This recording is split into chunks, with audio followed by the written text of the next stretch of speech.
I were you, I would think very seriously about what living in the past is worth. Can you promise me it won't get, messed up? Taliban can't touch this. If you ever catch me in some sort of dopey group therapy, you have permission to kill me. So we're all here? Who wants to start? My name is Merritt, deployed to Afghanistan in 2016. Okay. Aren't we better than this? Woe is me, ouchie, my feelings. Let's get out of here. Be quiet. Merritt? Everything okay? I'm sorry. I'm sorry. Grandpa, I've been dealing with some things. That's what a soldier does. You suck it up.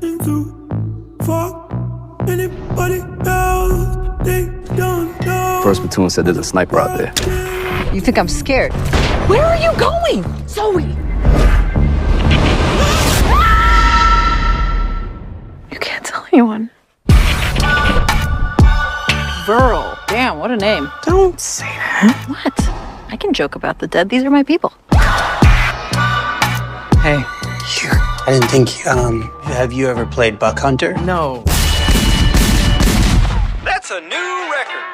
Well, damn. Yeah, I'm crazy enough to say I'm crazy enough to shed my blood for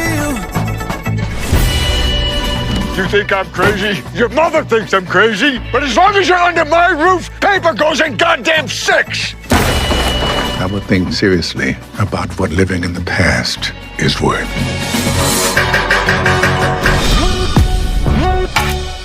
Why would you re-enlist? The world is not my oyster. You think the world is my oyster? I'm a black woman in America. With a lake house. It's my grandparents' lake house. It isn't. Oh, shut up. It's the power couple.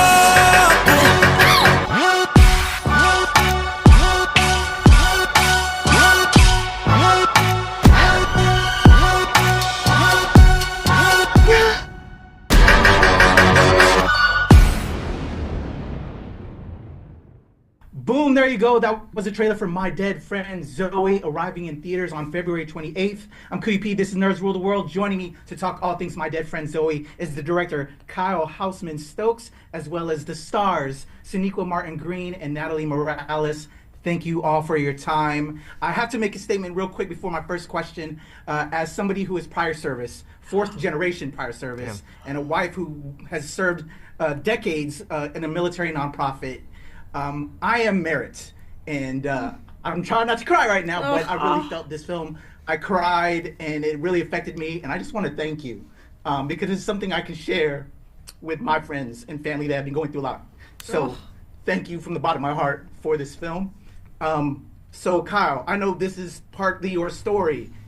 What do you hope people take away from My Dead Friend Zoe?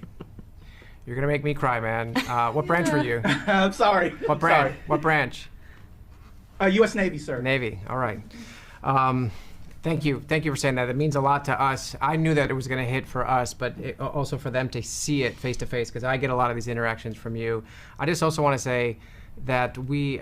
It's interesting how this film is about me and about one of my battle buddies specifically, but we ended up telling it through two female characters, and we can talk about that. There's a great reason for that. But then for you, a man, to say that you are Merritt and now has gone all the way around, that is something really special, and that's a first time. That's what we wanted. That's exactly what we wanted, so thank you for verifying that. We wanted people to see themselves in this movie, whether they were veterans or not. Honestly. Yes. But especially for people that are in very similar situations. That's just really cool, man. So thank you for saying that, and I'm going to come back to your question, which was... what was your question? Say again. I forgot. I got emotional. What do you hope people take away from seeing this film? There's two things that I want people to take away. One is tangible and one is squishy. Tangibly, we have set up a Pay It Forward campaign with the Bob Woodward Foundation, where if people are moved by this film, in the end credits, there's a special call to action. They can pay it forward to a nonprofit campaign that we have running, and we are going to use 100% of the donations for tickets for veterans, for other people, for community screenings, and then for just nonprofits in general. So that is a direct takeaway where you can be moved by a piece of entertainment and then actually take action to share it and support the nonprofits that are helping what our film is about, you and me as veterans, veteran family members. And then the squishy thing is, I hope it's a conversation starter. I hope people leave this film, call up that veteran in their family or friend group, and they're like, I would really love to take you to lunch or go for a walk and just like hear a sad story and a funny story, and what did you do, and where were you, and ask all the questions.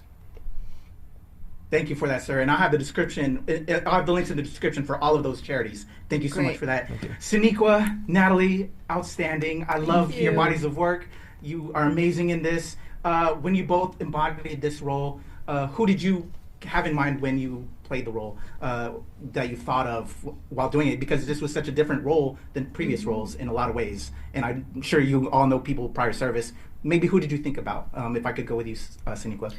Well, I thought about Kyle. And I thought about Kyle's friends.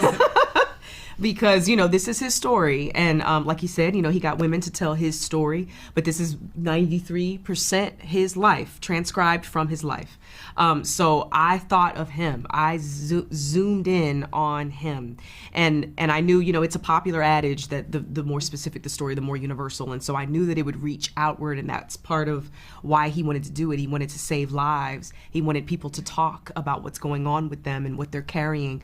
But I knew that I just needed to watch him, think of him, and hopefully it would touch others too.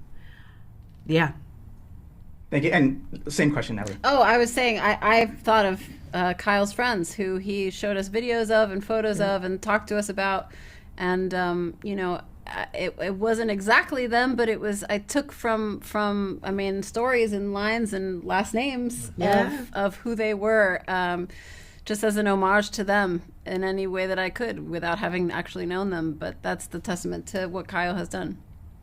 Wonderful. Well, thank you all for your time. Again, I cannot wait to share this with my friends and family. Thank you. You all are amazing. You touched my heart, and but you touched ours. Our hearts. You touched ours. Thank you. You really did. Thank you, though. Seriously, thank you. Thank you. Thank you, guys. Everybody, My Dead Friend Zoe arrives in theaters on February 28th. I'm Kuya P. This is Nerds Rule the World. Love you guys. Thank you. Take care. You too. Bye-bye.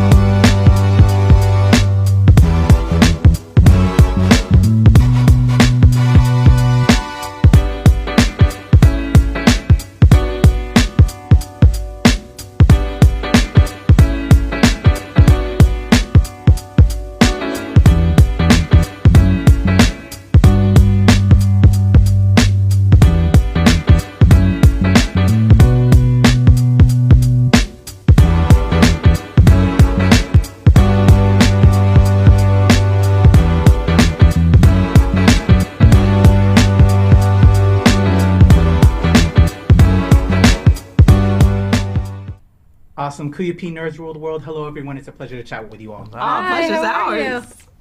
Awesome. I'm going to count us in real quick to help me with my edit. All right. Here we go. In a 1, 2, 3. Pleasure chatting with you. Love to all my nerds who rule the world. Yeah. Nerds rule the world. Yes, we do. Thanks. Nerds rule the world. Thank you. I love the nerds ruling the world, so more power to you. Patrick, what up, man? And yes, they do. Nerds rule the world, kid. Yes, sir. Thank you. Awesome. Kuya P. Nerds Rule the World. Hello. Yes, they do. Yes. Oh, Nerds rule the world. I got. It's in the title of your show, like Nerds rule the world. Like, I want more black weirdos on screen, and I don't feel like we ever get to see that very much. Thank you so much. Nerds do rule the world. Yes. Thank you. Thank you, Nerds rule. Love it. It's your boy Kuya P. Nerds Rule the World. Thank you so much, guys. I appreciate you. Do. They rule the world all right. Yes. Take care, Tony. Thank you, guys.